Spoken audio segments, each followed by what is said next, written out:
All right, ladies and gentlemen, next up, as I mentioned, the Masters division. On your screen, the lightweight women with a huge amount of age categories ranging from 60 to 89 years old. Also the women from 60 to 89. And we're already underway. Lightweight men and men who are on the left side of the screen starting at the moment as well. So we're underway with the next race of this 2019 World Rowing Indoor Championships. A lot of medals to be had, a lot of medals to be won here in Long Beach, California, and we're going to keep our eyes out for the fastest ones in there. Great start by erg number 46 there in the women's category. That's Houghton of the United States of America, 154 on average on her erg, but we also see a really hard race developing there in the men's category with Baker of the United States, 138 right now. That's impressive stuff. So I have a question, and I'm not sure he's expecting this one right now, but Alex Dunn, if you see these people racing right now, aren't you eager to join them? No. But well, I will be in an hour or so, but yeah, trying to avoid thinking about that at the moment.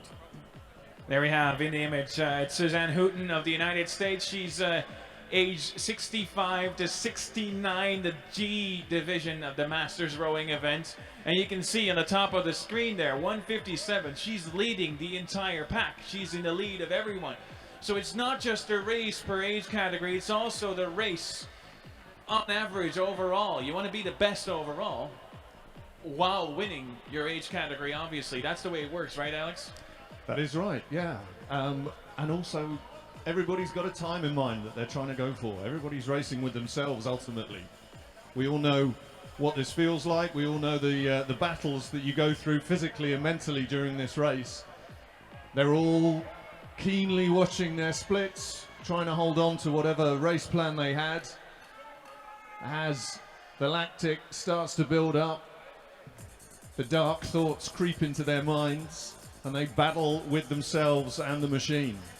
Yeah, it's those dark places we've all been before, I think. If you've been on an erg before, if you raced a 2K, 6K, 500 meters, doesn't really make that much of a difference. There is a dark place which you have to descend into in order to survive, in order to pull those scores that we're seeing on the screen right now. Look at that, 147, still soldiering on, erg number 31. Baker of the United States, Henry Baker, you can see it right there. And he's absolutely in his zone. He's absolutely focused, head down. Normally in rowing, we would say that's not the way to go, but I think it's working for him. Clearly it's working. He's up against Alain Mongin from France. Next to him there on machine number 32.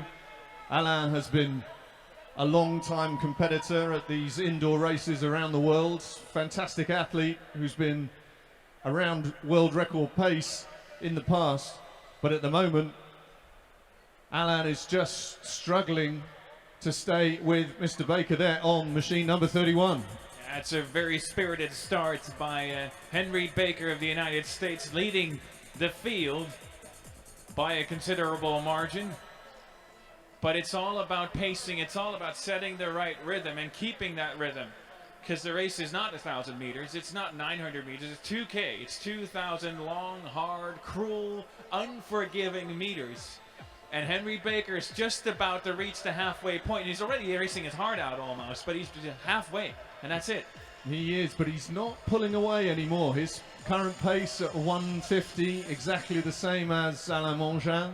So that gap that he built up in the first stages of the race has been established. Now, can Alain, whose split is a fraction quicker than Henry Baker's, can he start to inch back on him over this second 1,000 meters?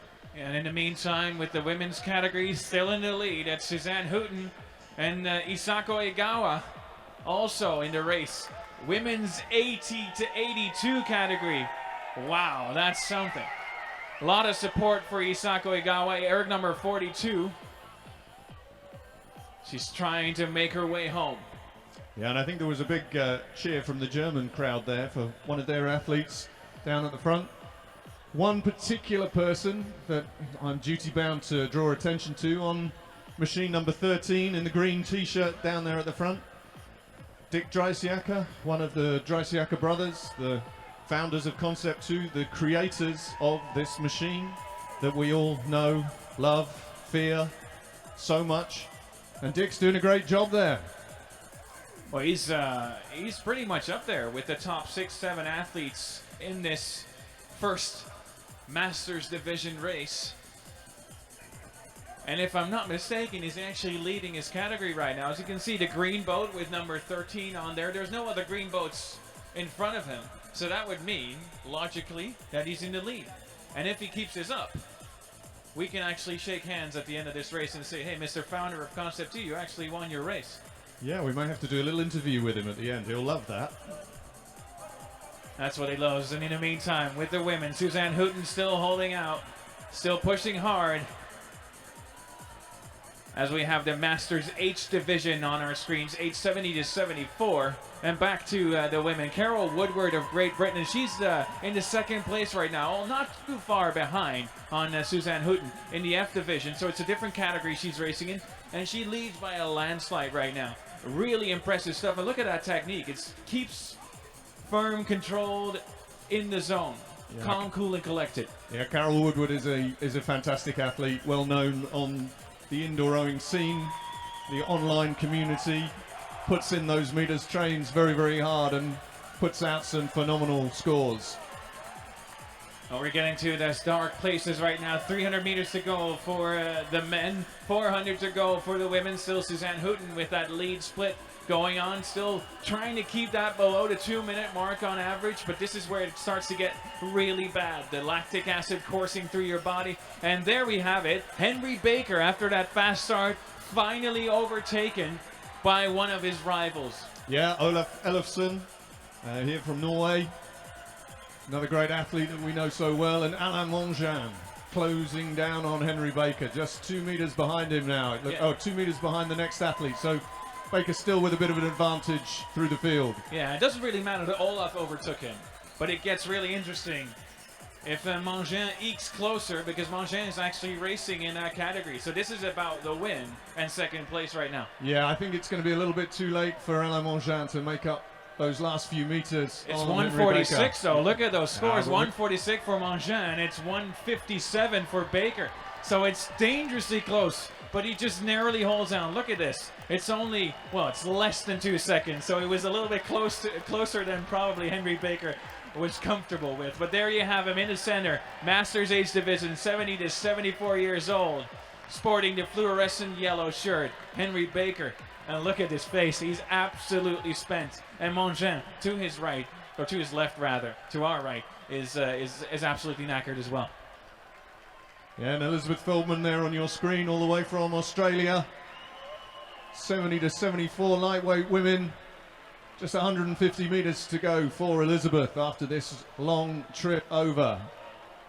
All right, ladies and gentlemen, this is where you need to show your support for all these athletes still racing. Last couple of 100 meters. Elizabeth Feldman and all the others need to hear you roar.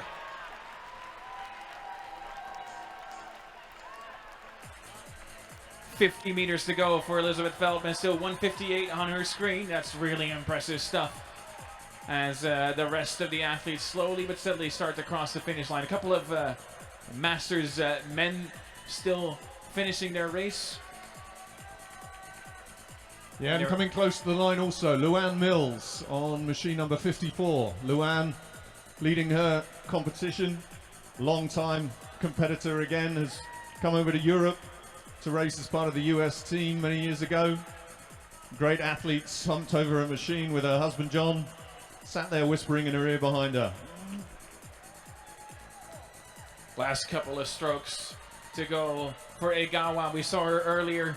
She still has about 60 meters to go, and then she's across the finish line, aged 80 to 82. I'll just repeat it for once because it's so impressive that at that age she's still erging competitively at the World Rowing Indoor Championships here in Long Beach, California.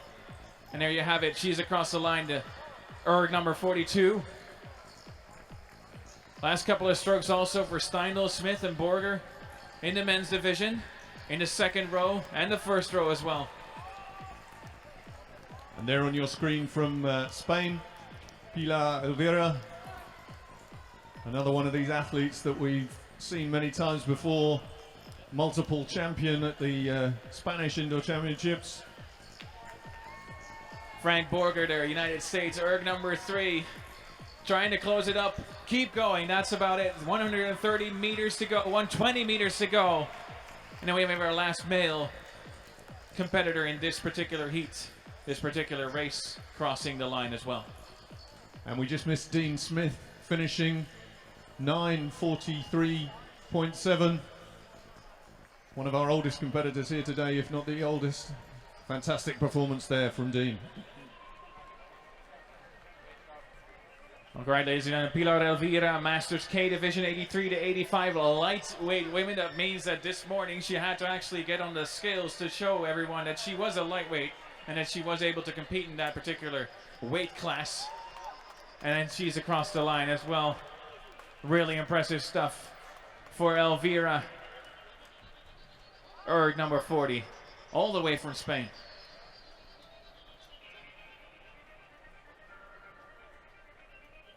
So last couple of strokes now, and Pilar finishes. All right, ladies and gentlemen, can I have one last round of applause for all these superstar athletes here in the Long Beach rowing area here in the Pyramid.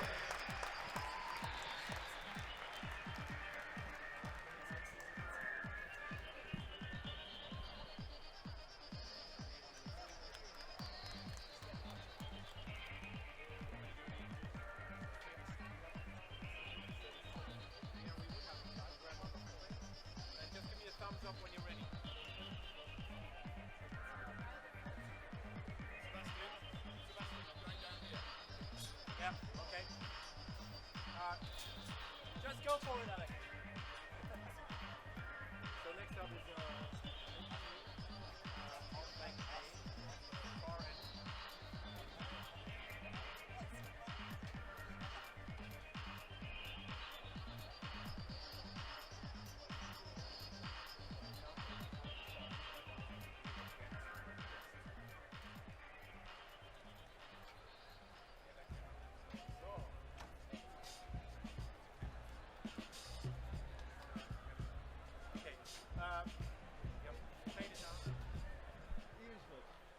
So down here on the race floor, I have Dick Acker of Concept 2, winner of his category at this World Rowing Indoor Championships.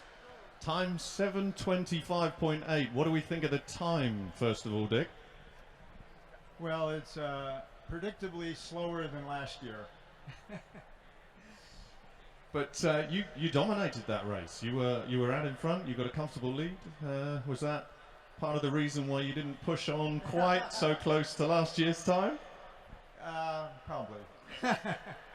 I'll admit, yeah. If I had been pushed, maybe get a few more seconds, but not too much. And quick thoughts on the day itself here in Long Beach. Second World Rowing Indoor Championships, first US National Indoor Championships. What do we think about this? Fantastic. I mean, these guys, the organizers, FISA, our Concept 2 crew, everyone just did a great job. And this is really the best ever, I think. Okay, great. Thanks very much, Dick.